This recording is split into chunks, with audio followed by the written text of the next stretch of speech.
Hi there, Smart Drivers. Rick with Smart Drive Test talking to you tonight about more winter driving on snow and ice. For some of you, you haven't had snow. For others, you have had a lot of snow. So we're going to give you some more tips and strategies to be safe, and to stay out of the ditch.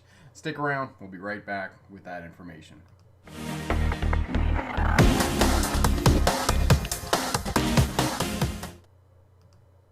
Hi there, Smart Drivers. Welcome back. Rick with Smart Drive Test talking to you tonight about winter driving. Yes, driving on snow and ice. Margaret is here. Tim is here from Drive Smart BC.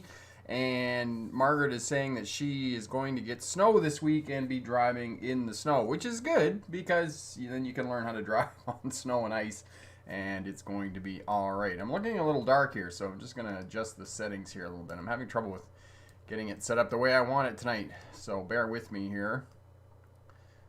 There we go. Okay, we'll see if that improves. And so I have a presentation for you. The presentation will take 10-12 minutes, and then I'll come back and I will answer any questions you have about passing a driver's test, driving on snow and ice, being a safer, smarter driver, and getting a license, a CDL license, commercial driver's license, and starting a career as a truck or bus driver. So we'll help you with all of that as well, and give you some resources that you can use to both get your learners, get your license, and be a safer, smarter driver on the roadway. So thumbs up if you're new to Smart Drive Test. Smart Drive Test helps new drivers get a license, veteran drivers to remain crash-free, and CDL drivers to start a career as a truck or bus driver. So that's what we do. So hit the thumbs up, leave us a comment as well. Super chat's available. Always appreciate the donations. Actually, it always kind of overwhelms me when people give me money for helping them out, so it's really great. But we're getting better on that front. Anyway, all right, so over to the presentation here. Bear with me. There we go. All right, so more winter driving. You can see the little girl there. Don't like this at all. Yeah, a lot of us don't like this at all. If you're new to Smart Drive Test, my name is Rick August. I was a long-haul truck driver through the 1990s. Licensed commercial driving instructor. I became that in 1997. Went to courses in the Ontario Safety League in Toronto. Graduated with my doctorate in 2006 from the University of Melbourne in legal history, which is the study of policing, courts, and prisons. And my expertise, oddly enough, is in traffic as it relates to, or policing rather, as it relates to traffic. So while I was going to university in Melbourne, Australia, I drove buses for Greyhound, so I have bus experience as well. And if you want to know more about me, you can check out my autobiography over at the Smart Drive Test website, and you get all the information there. Or alternatively, you can send me an email, rick@smartdrivetest.com, and I'm more than happy to answer your questions. New stuff this week. Put a video up for older drivers in your 20s, 30s, 40s, and olders and getting your license, and 5 tips to get your license and help you do that and be successful. As well, frequently asked questions. I got that finished up. It still is, preliminary. So if you have any feedback about that, please send me an email, and all of that helps us out at Smart Drive Test. And so all of the states are done, the 50 states, and Puerto Rico I know is a state of the U.S., but I didn't do Puerto Rico. But if you want me to do Puerto Rico, I can. And all of the provinces in Quebec and Canada, which is interesting because more people live in the top 10 U.S. states than live in the other 40 states and 10 provinces and 3 territories, which is just a bit of trivia information for you there. All right, so winter driving, make sure that you have your washer fluid topped up. And for those of you who are new drivers, make sure it's winter washer fluid, because the washer jug, the reservoir that holds the washer fluid is plastic, and as we know, when water freezes, it expands and it will break that plastic jug under the hood, and it's expensive to replace. So make sure you use winter washer fluid. If you're driving in a lot of slush and muck and your windshield continues to be dirty and you can't get it cleaned, then go into a fuel station, use the squeegees and whatnot in there to get your windshield clean and all the other glass, because I have had periods of time coming back on the Trans-Canada Highway here in British Columbia where all the glass on the car has become completely encrusted in snow, salt, and grime off the road, and I've simply had to go into a fuel station to get it all cleaned off, because you just can't, the windshield washer fluid just won't do that. So stay away from salt trucks. And the reason I say this is I think it was 3 years ago I was going to Vancouver Island where I have a rental property. 2 stone chips on one side of Kamloops, and I went out the other side of Kamloops and 2 more stone chips, and I did not get to the glass shop in time to fix the chips, and it cost me $500 to replace the windshield on the car. So stay away from these road maintenance crews, the winter maintenance crews, the snowplows and the salt shakers and whatnot, as they're affectionately call them, the sand trucks. Okay, so poor visibility. There's definitely going to be poor visibility at night, especially if it's snowing. So make sure that you're using your low beams. You're looking down at the edge of the road. You're looking for all of the landmarks that you need to be able to drive.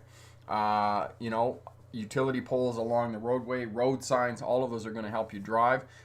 Slush and rain, make sure that you have good windshield wipers on your vehicle, and check out the video here on the channel.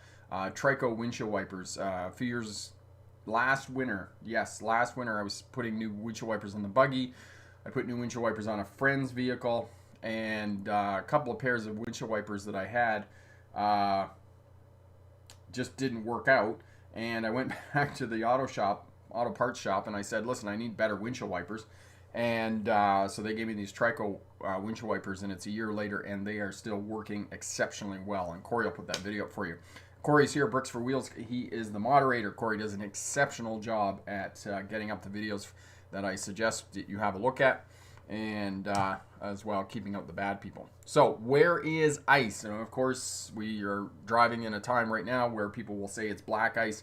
I do not subscribe to black ice. It's simply ice, and where you can find ice hiding, bridges and overpasses freeze first. You'll also find ice in low-lying areas, high elevations, roads that lie in shadow, and roads near bodies of water are places where you will find ice on the roadway.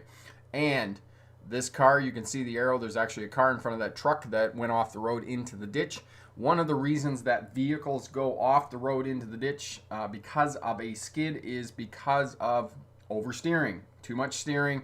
They get the vehicle out of line. They're on slippery conditions. They're going too fast. Speed and going sideways on a bit of slippery condition will probably get you into trouble and end you up in the ditch. So we're going to talk about skid recovery as well here. So loss of control. The reason that you lose control of a vehicle on slippery conditions is because of oversteering, overbraking, and overaccelerating. And this is not just on snow and ice. This can happen on when it's raining as well. If you have bad tires, you could hydroplane, and if you don't get your foot out of the throttle, you could also find yourself in trouble there as well. So know that, and if you're going to go into skid recovery, as I said, I'm going to talk about this more later, you want to get off the throttle, you want to get off the brake. So there's 2 kinds of oversteering. And as I said, steering is probably the biggest cause for getting people into trouble, and oversteering. What happens in oversteering? You steer the vehicle in slippery conditions, you're going too fast, and the back end of the vehicle comes around. And pickup trucks are notoriously famous for this, and I call it the pickup truck syndrome, where you have this huge imbalance of weight, because especially in this day and age, all pickup trucks are four-wheel drive. So the front end is extremely heavy because there's an engine, there's the transfer case, the transmission, all of that weight is situated in the front end, where there's very little weight on the back of the pickup truck. So they're much more susceptible to going out of control as opposed to an SUV, where there's a better balance of weight and distribute. There's a better balance of weight throughout the vehicle. Anyway, so generally what happens with oversteering, you're going into a corner and somebody applies the brakes and the back end starts to come around. And sometimes acceleration will work to get you out of that, but essentially what you need to do anytime that the vehicle begins to what they call a yaw is you want to get off the brake, you want to get off the throttle, and you want to steer in the direction that you want the vehicle to go. And like I said, I'll talk more about this in more depth. Okay, understeering is when you turn the steering wheel and nothing happens. And this tends to scare the crap out of the driver because you're steering and the vehicle isn't going anywhere. And I had my first experience with understeering when I first got my license. Funny enough, I was driving a pickup truck. Margaret, what's out of focus? That's weird that it's out of focus. I don't know why it's out of focus. Is it still out of focus? Let me know. So traveling too fast in a corner on slippery conditions, or you have your foot on the brake, is the other reason that you will experience understeering. Is when you have the steering wheel turned and it's still going straight. All right, so chop steering. This is adopted from racing, and it's a way to regain control. And essentially what you do is you just move the steering wheel a little bit and then bring it back to straight, regain traction, and then turn the steering wheel again. It'll work for understeering. Pull and release the steering wheel to regain traction and look in the direction you want the vehicle to go. The letters. Yeah, I think they're... Anyway, I'm almost done, Margaret, so just bear with me here. Almost done. Okay, so steering control, drive for the conditions of the road, steer in the direction you wish to go. Use chop steering if you start to lose a bit of control. If you start to lose control in the corners, and get out of the main ruts. So get out onto the edge of the roadway or get somewhere else on the road.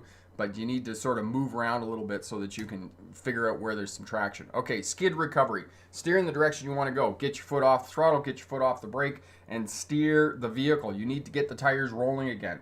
If you watch some of these ice videos where they get freezing rain and you see people lose control, what happens is they're usually going down a hill, they're holding the brake on for dear life, and they're not letting go of the brake. You will never regain steering on the vehicle until you release the brakes. So that's what you need to do. Wear your seatbelt, and that will keep you in the seat. And if a crash is imminent, I've missed a slide there somewhere. Okay. There isn't a slide here. If the crash is imminent, aim for something small, a bush, a hedge, a fence. Okay, do not head for a big rock. Do not head for a big tree, because know that they do not move. All right? And never give up in terms of skid recovery, okay? You make sure you're wearing your seatbelt. That will keep you in the seat. Use the dead pedal, which is the third pedal on the side where we often rest our left foot, but that's called the dead pedal. And you push yourself back in the seat, and that will help you to control the vehicle. And don't give up, okay? This is the reason that most people get into a crash, is because they simply give up. All right, so conclusion, black ice. I don't subscribe to black ice, but ice will hide. Bridges and overpasses, areas that lie in shadow, low-lying areas, high elevations, and any place where the roadway runs near a body of water. Visibility, if you're driving at night, make sure you have your low beams on so you can see through the snow if it is snowing. Make sure you're looking for your landmarks along the roadway. Utility poles, the edge of the road, traffic signs and those types of things. Cross traffic lights from houses and whatnot, all of that will help you to find the roadway. Steering, oversteering, understeering, and oversteering is when the back end of the car comes around. Understeering is when you turn the steering wheel and the car won't steer. Okay, and oftentimes what happens is if you do go into a skid, you simply need to get off the throttle, get off the brake, and then steer in the direction you want to go. And make sure you have winter washer fluid in your vehicle. So good tires in your vehicle. And if you are going to crash, if that's imminent, then aim for something small, okay? Don't aim for something big, and definitely don't drive into an oncoming vehicle in terms of a head-on collision. Those are going to be very dangerous for you. All right, so we'll get here and back, and we'll answer questions that people have. Terry, are you doing a commercial driving in winter conditions, mountain driving, etc.? Terry, what is ETC? What is that abbreviation? We can do one for you, Terry, but most of this, what I just presented for you for commercial drivers, does apply. In the winter time in a tractor trailer unit, anytime you're pulling any trailer, it doesn't matter whether you're pulling a tractor trailer, a semi-trailer, you're pulling just a utility trailer, or you're pulling a snowmobile trailer, you need, when you're going downhill with a trailer in the winter time, you need to keep your eyes in the mirrors to make sure that that trailer is not coming around. And oftentimes when the trailer does start coming around, you got to get your foot off the brake, get your foot on the throttle, and gain a bit of speed to hopefully get that trailer straightened out, and then you can carry on. Now, if you are pulling a trailer a lot in the wintertime in slippery conditions, then what you want to do is you may want to throw just one chain. Oh, etc. Sorry. Sorry, Terry. I thought maybe it was something else. Especially semi-trailers, if it is slippery, if you're running over the coke, for example, Other places where they have steep mountain grades, you may want to throw a single chain onto the trailer just to stop it from coming around on you. So those are other things that you can do. Tyson, where are you in the world that you're doing driving instruction? Because it's going to depend which state you are in the United States there. That's whether they do 10 lessons or not. Okay.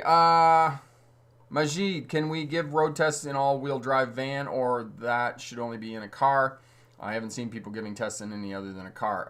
Majid, you can take it in a van. If you feel comfortable driving a van for the purposes of your driver's test, then you're more than welcome to take your driver's test in a van. You don't necessarily have to take it in a car.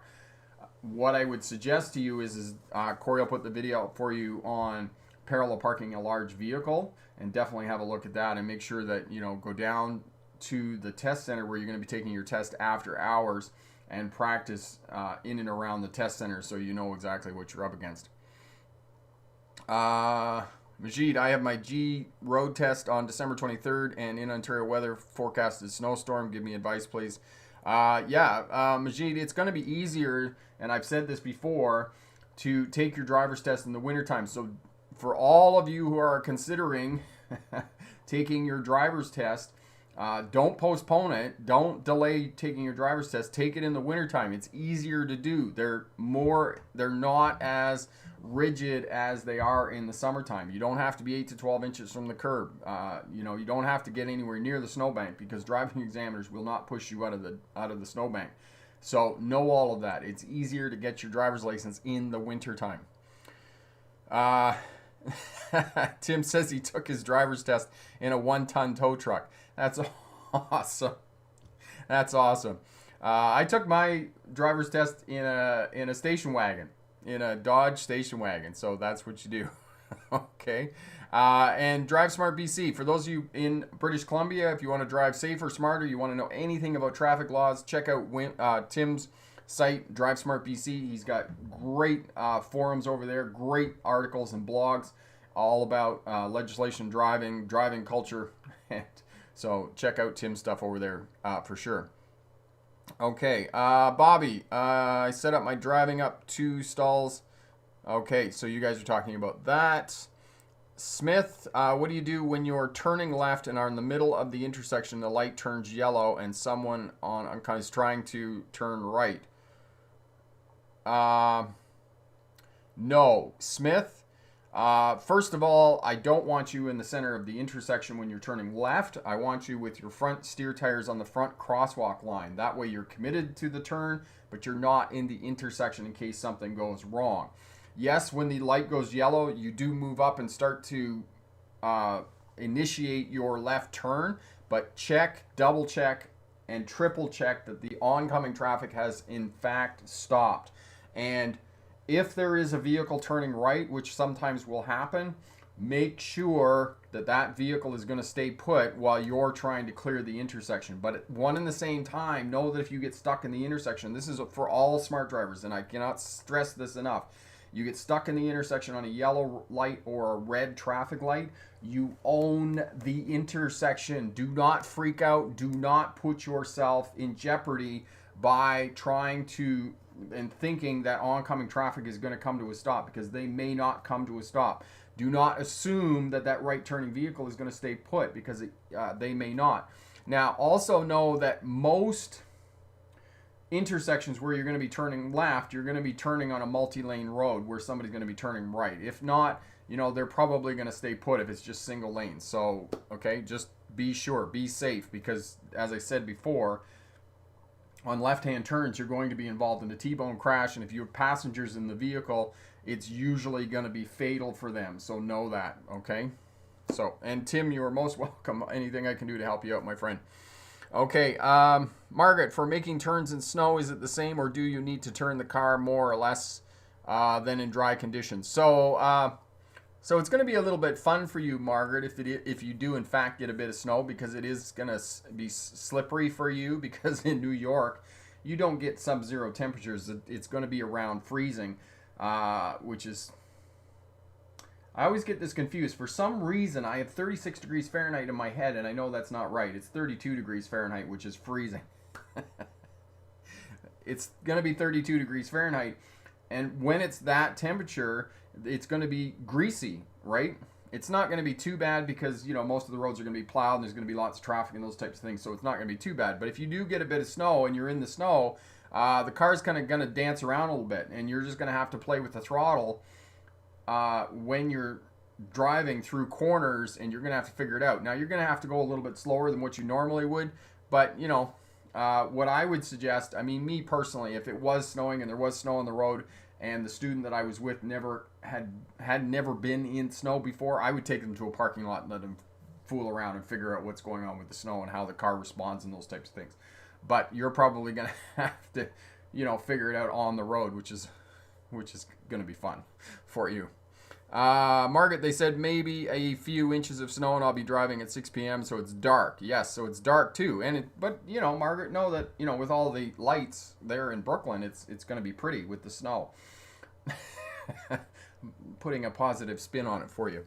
Manish, with your help, I passed my driver's test. Congratulations. That is awesome that you got your license. Thank you so much for dropping back and letting us know. Failed the road test thrice. Is there any hope? Yes, there's always hope. You are not going to fail again, okay, my friend? What I would suggest to you is consider pass your driver's test first time course over the Smart Drive Test website. That's what I would suggest to you. It's guaranteed that you'll pass your driver's test. It's $37.95. If you look around, there are some coupons for that, and we'll guarantee we'll help you out. So yes, there is help, okay? It's not fatal. Your failure is not, your being unsuccessful is not fatal, okay? Katie, do not trust anyone. My friend had the green light and he was going straight. Some guy was turning left and thought he had time to turn. He didn't, and we T-boned and we were going 50. Ouch. Yeah, that hurts. Yes, so make sure that you're scanning intersections. And as Katie said, yeah, when you're going through intersections, don't trust people. 40% of traffic crashes occur at intersections, okay? So know that.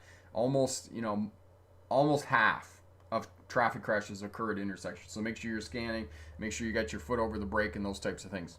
Bobby, any tips to back into a stall off the passenger side? Bobby, why are you backing in on the passenger side? That's my first question, because I wouldn't recommend that you do that. I would recommend you turn the car around and come in on the driver's side if you can. But if you have to, you have to. Manish, any tips on using emergency brakes in winters when parking vehicles overnight? Manish, unless it's super cold, unless it's minus 20 degrees Celsius or, what's minus 20 degrees Celsius? It's about minus 15 degrees Fahrenheit. When it gets down to those temperatures, then I might recommend that you not use the parking brake, but I have not really had any trouble with parking brakes with my passenger vehicle. I haven't any trouble with brakes on big trucks either. What happens is if it's wet, so for example, you're driving through freezing rain or something like that, and then you park your vehicle and put the parking brake on, that's generally when you get into trouble. It's when you have some sort of moisture inside the braking assembly, and then you apply the parking brakes, and then it gets super cold. That's generally when your brakes will freeze. But as a rule, if it's not more than minus 10, then generally using the parking brake is fine in the wintertime. Okay, Tim, where'd Tim go? You can pretty much guarantee that if the driver thinks that they can get through, they will do it. Drivers wait for no one. Yeah, Tim, I can't agree more. There really is a me first attitude in terms of those people who are out there driving, for sure. Paris, it was great help for me passing my driver's test first time. Excellent. It was watching Rick's vids that really helped me big time. And we are so happy to hear that we could help you out, Paris. And congratulations on getting your driver's license. That is just absolutely awesome. Tyson, I'm taking my G2 and so Tyson, as far as I know, the province of Ontario does not have mandatory driver training. However, if you do go and sign up for a school, the school may have a policy that they will only take you for 10 lessons because some driving schools, that's what they do. They do only have a 10 course package or whatnot, they may not just take you for 1 or 2 lessons. So what I would do there, Tyson, is definitely just have a look on Google and see what their ratings are, and call them up and talk to them and see what they have in terms, what they're offering you in terms of course packages for driving lessons and that sort of thing. Gupta, should we never take clutch before brake? So Gupta, never use the clutch before the brake. Sometimes, Gupta, I think you're talking about slowing down. Sometimes you will have to use the brake to slow the vehicle down, and then once the vehicle gets down to about 1,000 RPM, then you'll push the clutch in and shift at that point. Okay. Terry, what advice can you give driving a 12-speed auto transmission through the mountains, and how long can you drive with chains on once you have put them on, assuming the roads dictated that they're needed? Okay, so Terry, I know a lot of people, a lot of drivers only use chains to climb. That's not always the case, though. Sometimes you do need chains to go downhill. So you can drive with chains as long as you want. However, they're terrible because they're noisy, they're rough. So my suggestion is that you, first of all, okay, so if you have a 12-speed auto transmission, Terry, do you also have traction control on that truck? Just let me know that, because if you do have traction control on a tractor trailer unit, you need to turn the traction control off when you're climbing with chains on, or you're going downhill with chains on. And you'll need to figure out how to manually downshift that thing so that you can get into a low gear before you start coming over the top. And 12-speed auto transmission, I'm thinking that you will either need to be in probably 5th or 6th gear, depending on how steep the hill is that you're going to go down over. So that's what you need to do. Okay. Majid, in snow time road test, when merging onto a highway when it's 90 kilometers, posted how slow can I merge and what speed? Mahid, it really depends on how much snow there is. Now, realize that you're getting onto a major road, so it's probably going to be cleared.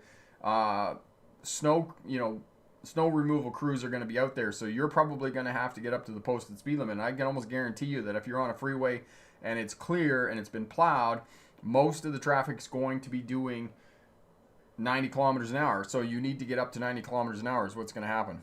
Okay. Bible, any easier technique for parallel parking? No. Have a look at the video.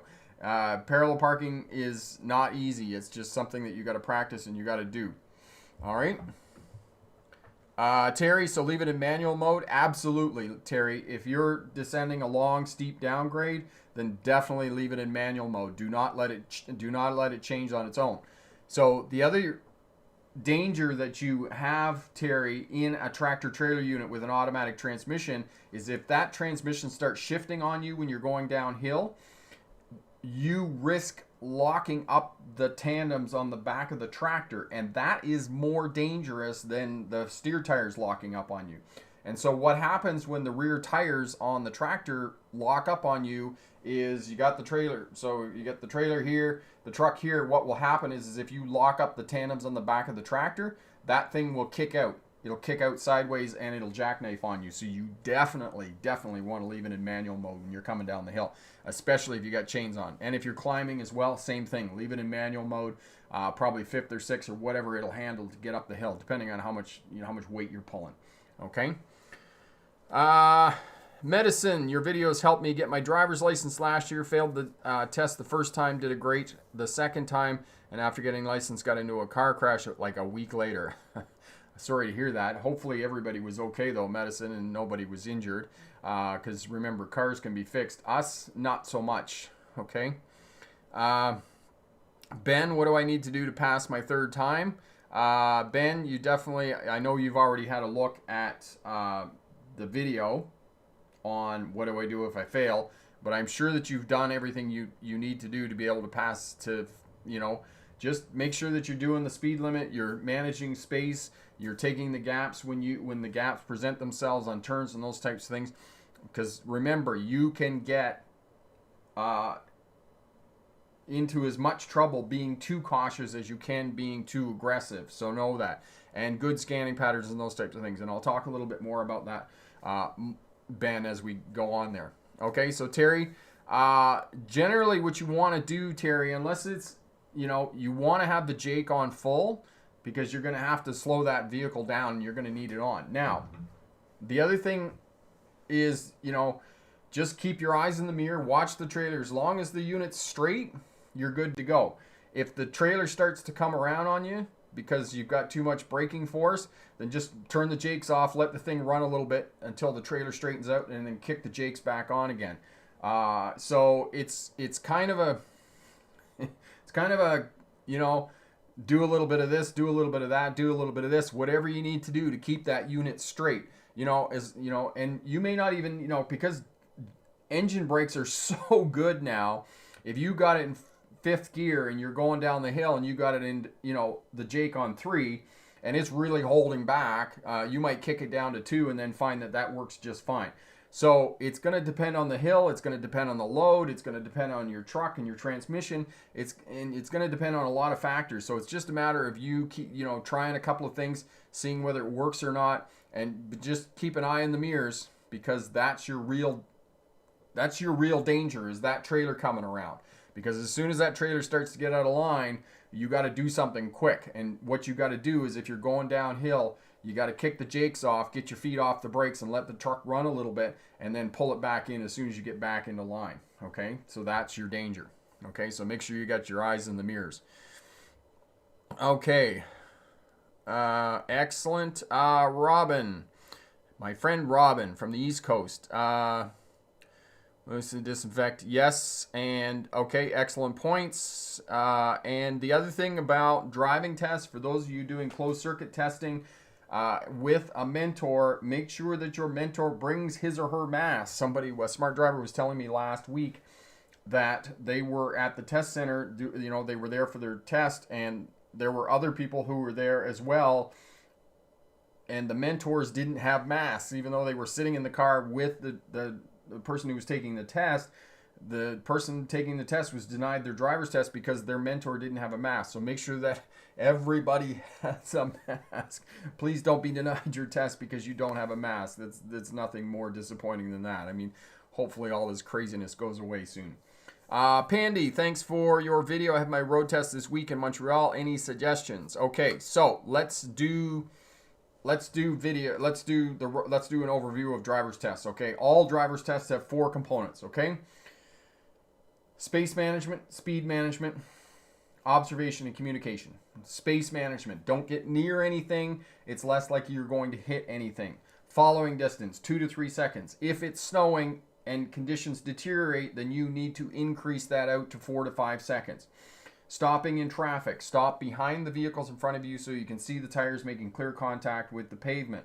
Stopping at controlled intersections. Stop before the stop line, stop before the sidewalk or crosswalk lines. If those 2 conditions don't exist, then stop at the edge where the 2 roads meet. So essentially you're stopping just before you enter the intersection.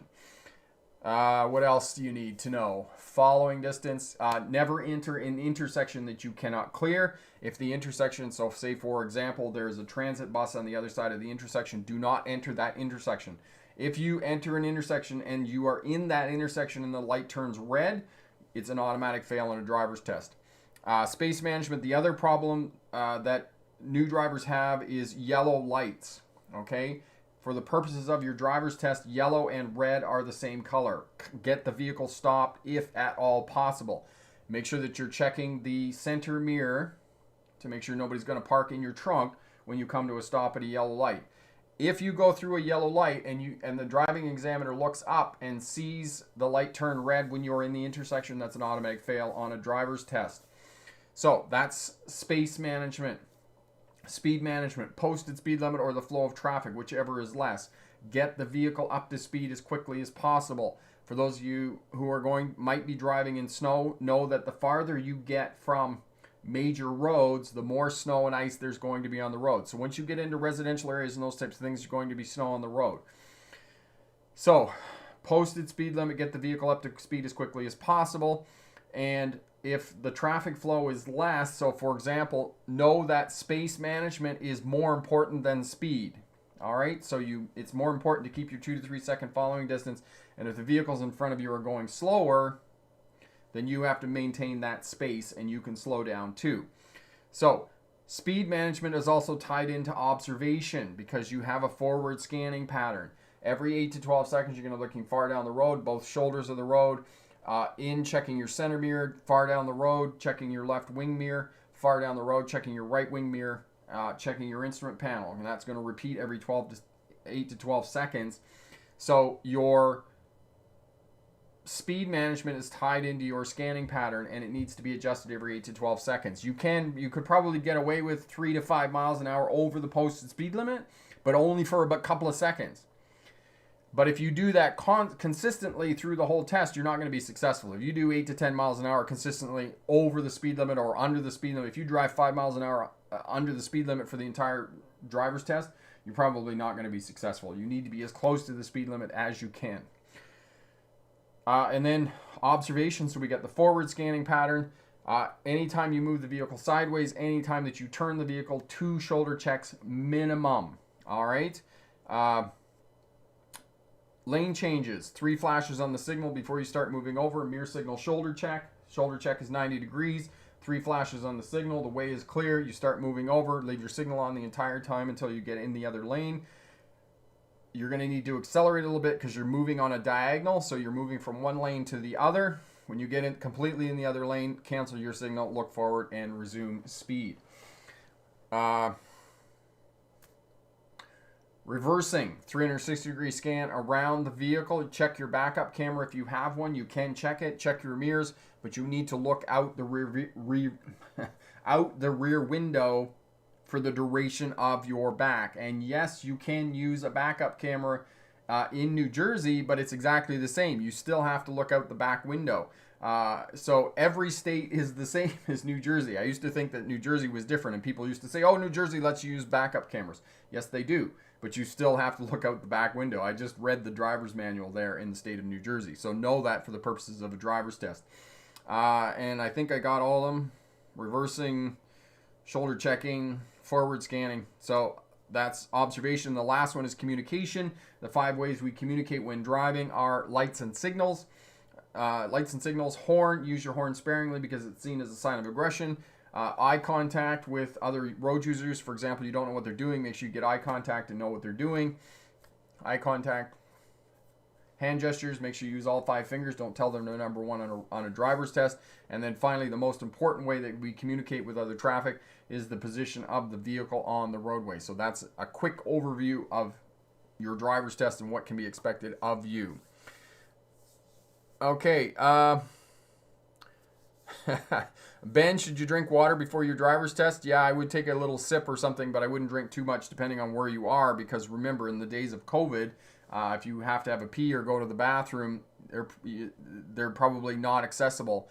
And one other smart driver, especially in New York City, they have these kind of remote testing stations that are away from the DOT. You kind of just go out to a parking lot, and there's no bathroom facilities, and the driving examiner will just come out and show up in the car. So know that if you're like me and have a bladder the size of a walnut, then I wouldn't be drinking a lot of liquids before you go for your driver's test. Catherine almost got into a crash because there was a guy backing up on the on-ramp in thick fog. Oh my God. Yeah, and the ABS kicked in. What would I do? I would avoid the crash, and then I would probably use a lot of profanity because that's completely unpredictable. Completely and utterly unpredictable. It's not something that you would ever expect, that somebody in fog would be backing up on an on-ramp. That's crazy. That's crazy talk. Like, what was the person thinking? Oh my God. Corey, any tips driving down a steep, very icy hill safely in an automatic car? This will be my first winter driving by myself, and I have a lot to learn. Corey, yes, have a look at the video on 5 tips to drive on snow and ice. That will definitely help you out for that, what you're learning there. But essentially, for all of you who are new to driving on snow and ice, know that the reason that many drivers get into trouble is because they go downhill, they start to lose control, and then they hold the brake on and they don't let go of the brake.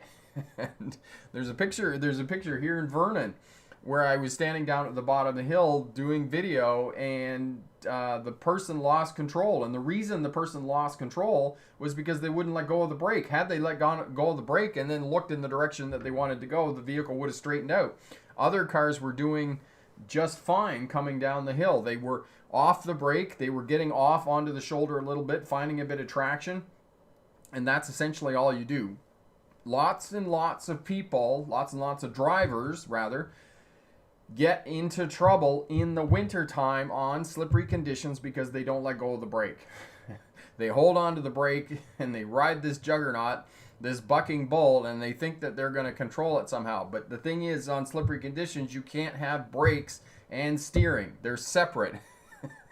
You get one or the other. There's no choice here. You can't have both. You can't have your cake and eat it too. So you got to pick. Which one do I want? Do I want the brakes and out of control somewhere, or do I want steering and I can hopefully ride this out? And you probably will ride it out. So that's what you need to do in the wintertime. Terry, thank you for advice. I will and do use my mirrors a lot. We'll go slow over fast. Thanks again. Yeah, and that's the thing, Terry. Remember, you can go down the hill 1,000 times slow, but one time too fast, maybe you're last. So know that. Gil, does driving slower than the posted speed limit help in snow, or should we try to move with the traffic at the posted speed limit?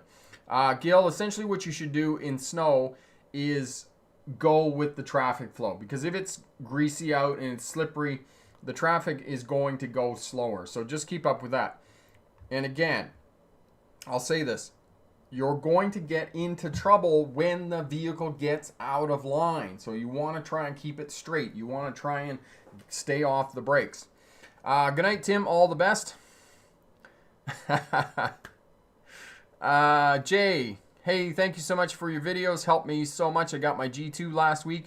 Jay, that is absolutely awesome on getting your license. Congratulations. And thank you so much for stopping back and letting us know. That is absolutely brilliant. Kenya, my test is in 2 days from now, this Tuesday. Really nervous, and you're going to do awesome. Make sure you do a pre-trip inspection on your vehicle before you go down for your test. Just make sure you're not denied because you got a light out or something crazy like that. So just do that before you head down. Tim, I passed my driver's test. That's awesome. Tim, where did you pass your driver's test?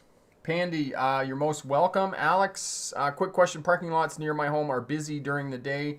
Is it advisable to practice with the pylons there at night? Alex, yeah, if you can do that.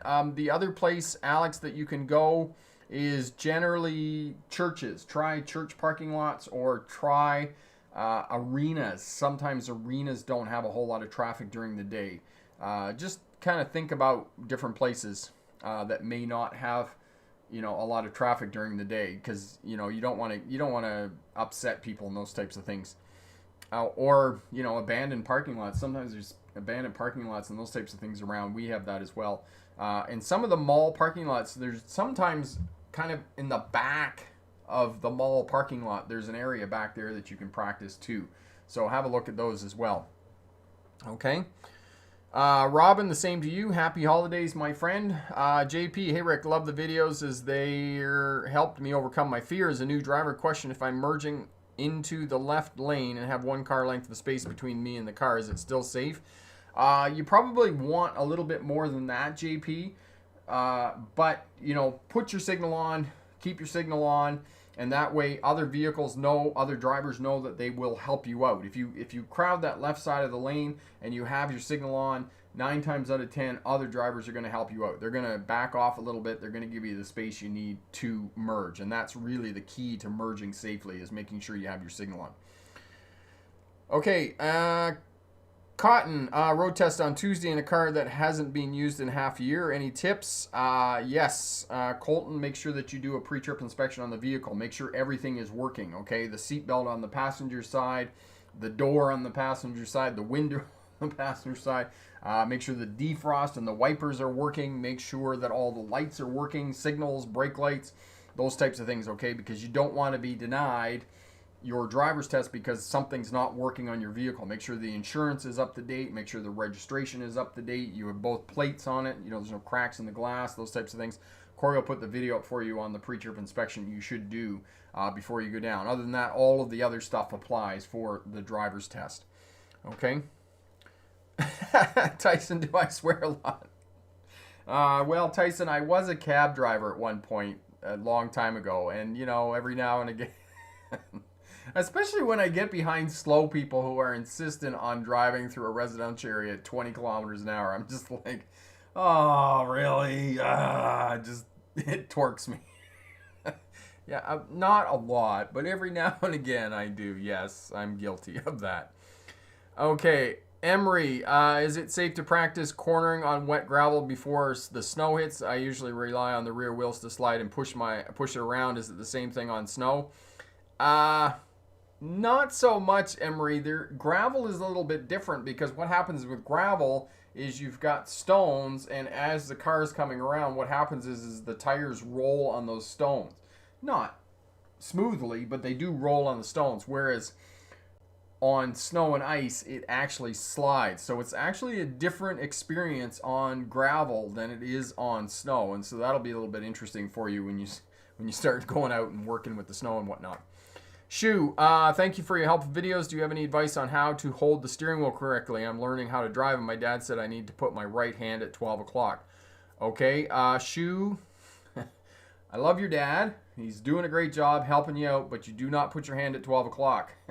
10 and 2 or 9 and 3, whatever is kind of comfortable for you with two hands on the outside of the steering wheel, kind of at this position, all right? And most steering wheels are not comfortable at 8 and 4, even though you can put your hands there, but you want to be somewhere around the 9 and 3 for your steering wheel. And Corey will put the video up for you on steering wheel control, and that'll definitely help you out, my friend, okay? And thank your dad for helping you learn how to drive. And if your dad is willing to watch the video on how to mentor a new driver, you can have a look at that one as well, so that'll help you out. Epic, my friend, heads up drivers in the Northeast. There's going to be a winter storm Wednesday to Thursday. In the case of winter storm, you better have de-icing, spray, snow, shovel, scrapers, brush. Yes, all that good stuff in your vehicles. Scrapers and defrost and all that good stuff. Bible, coming from right-hand drive to left-hand drive for the first time, and my right hand is more active for indicators and wipers go on. Will it be a failure? No, Bible. I know exactly what you're talking about. When I was in Australia, in terms of buses, and it depended on what brand of bus it was, the windshield wipers and the wipers, or the signals, were on different sides.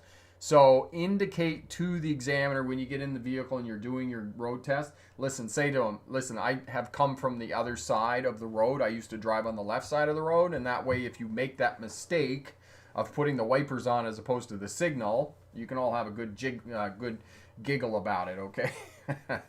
And the examiners, they'll laugh too, okay? So know that. Majid, passing the residential area when the cars are parked, there is not so much space is left to cross. Yes. So Majid, if you are on a residential street, this is a good question, and you park cars on both sides, yes, you're going to have to drive kind of down the center of the road, right? And the examiner knows that, and you're allowed to go a little bit slower because, you know, space, you know, you're encroached with parked cars. So know that you're going to be fine, okay? Blessed, hello, my friend. Yes, my family are doing great. Reliable cars. Toyota Corollas, Honda Civics are my kind of top choices off the top of my head. But you have a 2011 Nissan Versa, but it's always a problem. Yeah, if it's a problem, Blessed, get another vehicle. Get something else. And the other thing that I always recommend, Blessed, you know, I simply suggest Hondas and Toyotas, you know, RAV4s, the CRVs, those types of things. However, for those of you, Blessed and other smart drivers, if you're going to buy a car and you find a car that you like the color, you like the style, you like the model, you like driving it, those types of things, make sure that the vehicle fits you.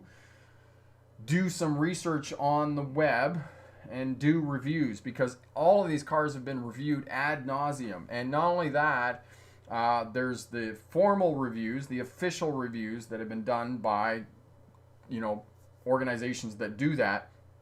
And then there's also the forums of people who have owned these vehicles and drive these vehicles every day, and they can tell you what they like or don't like about them. So the other thing that I always say to smart drivers as well is that, lots of people will settle for a car that they don't really like. And, they want a blue car and they go out and they buy a red car for whatever reason they think they need to get a car. I'll just say this about cars. There are no shortage of cars on the market. Okay? And if you want a blue car, go and get a blue car. Be insistent on getting a blue car. Take a little bit more time and get yourself a blue car. Get the car you want. Don't settle for something else because you think you need to buy a car right now. You don't need to buy a car right now. Get the one you want. Take your time. Know that it's going to take you a little bit of time, because remember, buying a car is the second biggest purchase you're going to make next to buying a house. So you might as well get the car that you like, the color that you want, the car that you want to drive, the car that you like driving, the car that you think is zippy and makes you look sexy. So get that car. Take a bit of time and get the car you want. And again, look up the reviews on the internet and make sure that it's going to be a good car. The last thing that I tell you is, if you are buying a used vehicle, a secondhand vehicle, is take it to an independent mechanic and spend $100 and get them to do a pre-trip inspection on it. Not a pre-trip, but do an inspection on it. They'll tell you how much brakes are left on it. They'll tell you all the exhaust and everything else, and whether the car is in good nick or those types of things. So the $100 is money well spent when you're buying a vehicle. So do that as well. Okay, Alex, thank you for your videos and course. Quick question: parking lots nearby are busy during the day. Is it advisable to? Yeah, you can. The other thing you can do, Alex, is go to the driving test center. You can work there after hours. There's not going to be anybody out in the driving test center after hours. You can work there as well. But yes, definitely in the parking lots at night. But sometimes the parking lots might be busier at night too. But as I said, mall parking lots and those types of things up the back, there's oftentimes a lot of space up there as well. Terry, buy anything you want as long as it's a Ford. That's awesome, Terry. You're not biased at all there in terms of what we should buy. Brilliant. So Blessed, you're thinking about buying a Honda? Yeah, I would suggest you buy a Honda. Do your research. Don't just listen to me, because I have an old Honda and I'm not 100% convinced that the new Hondas are as reliable as the old Hondas. But that's just my personal opinion. Okay, I don't know that for sure. Tyson, I'm taking my driving test in a 2001 Sabre. Okay, so that's awesome. Rayo, my test is on Wednesday. Wish me luck. My question is, do I have to drive on the right side for the test? I live in Alberta. Thanks.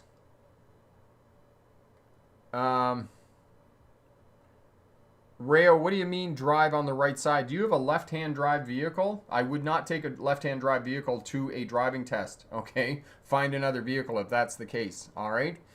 Bible, you're most welcome. Excellent. Tyson, if you swear in the driving test, will you fail? Yeah, probably. I would really keep that curtailed on a driving test. Don't swear at other drivers. You can comment on their behavior, but not using profanity for sure. Rock Servic, I think you missed my special comments here. I'd like to say I wouldn't be driving in poor weather conditions if you were, or anybody else. Don't really. Yeah, okay.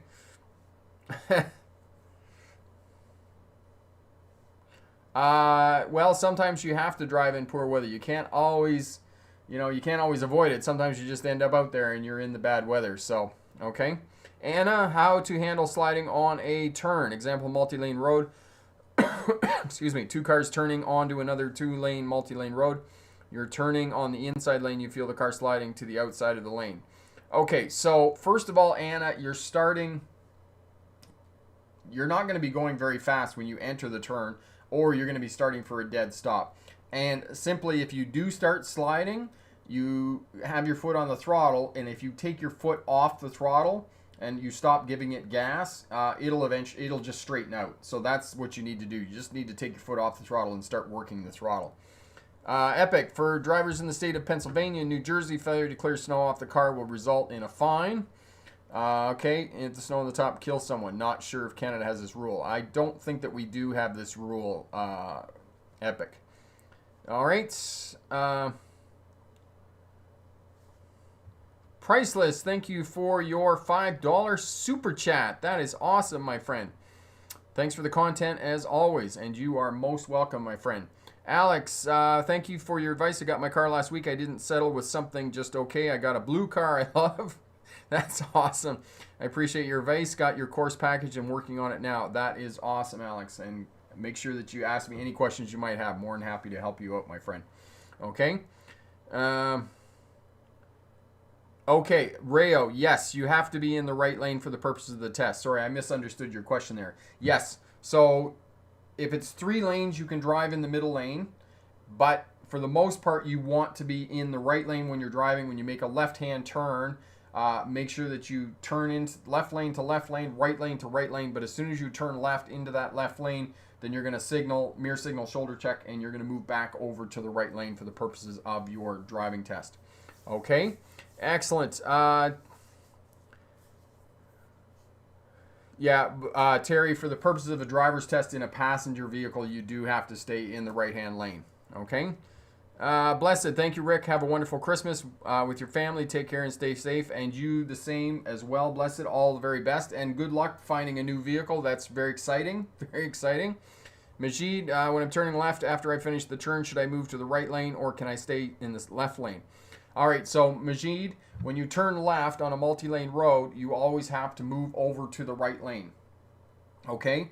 Unless the examiner tells you that you're going to turn left again in the next couple of blocks, then you need to move back over to the right without being told.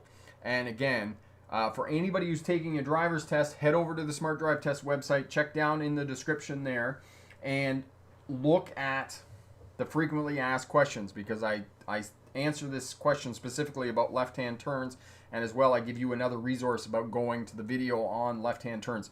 So look down in the description there for the frequently asked questions and it'll answer that question. But you do have to move over to the right-hand lane after turning left on a multi-lane road.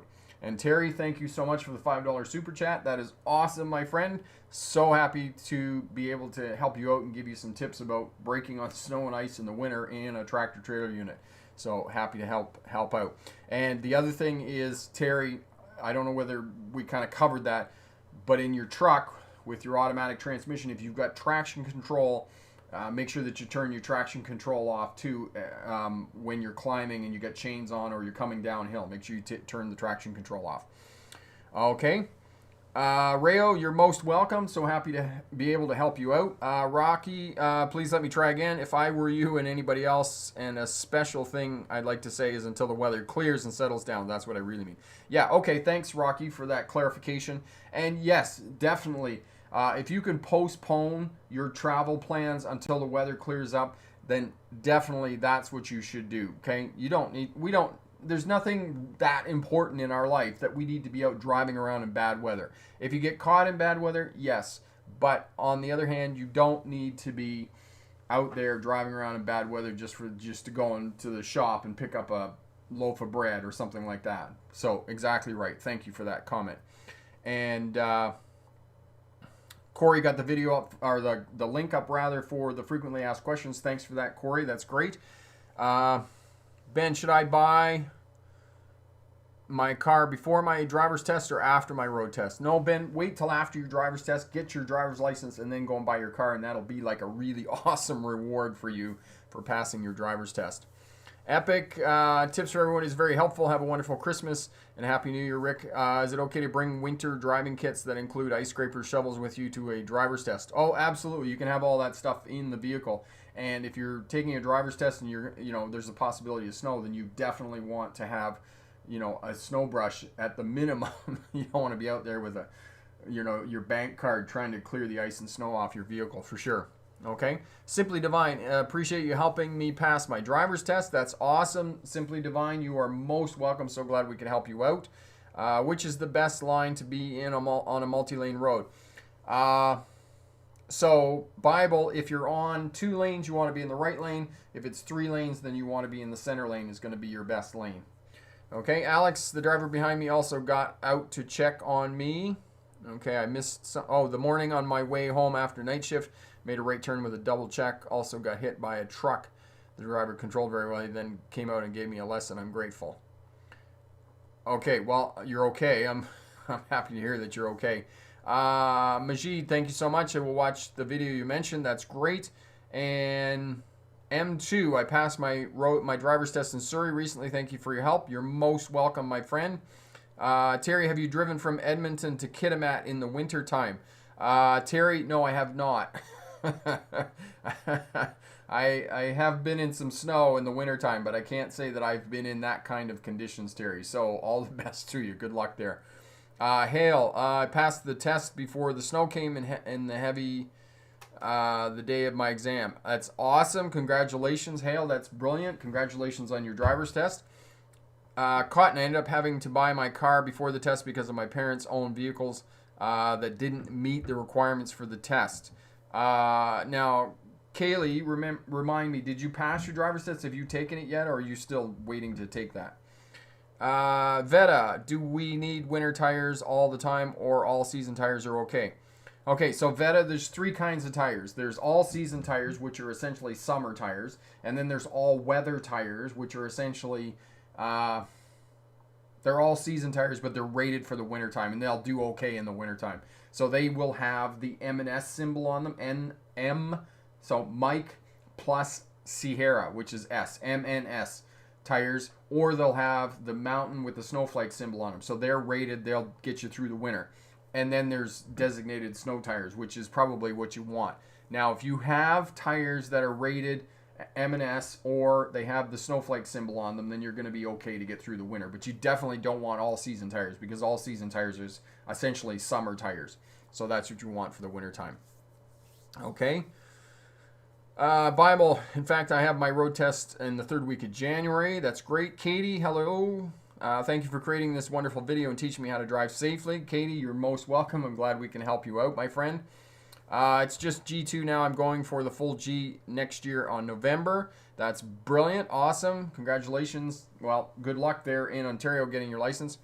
Okay, so Kaylee, you're waiting to take it. Okay, have it booked for Tuesday. Okay, so good luck on that. And all right, so I think we're near the end of the hour here, so we're going to wrap it up here. Congratulations to all the smart drivers that have passed in the last couple of weeks their driver's test. That's absolutely brilliant, and thank you so much for coming back and letting us know. Thank you for the super chats tonight. That's really great. And good luck for all of you who have your driver's test this week. If you have any questions or comments, leave a comment down in the comment section. Send me an email, rick@smartdrivetest.com. Check out the frequently asked questions and all the resources down there in the description. Check that out as well. And remember, pick the best answer, not necessarily the right answer. Have a great night. Bye now.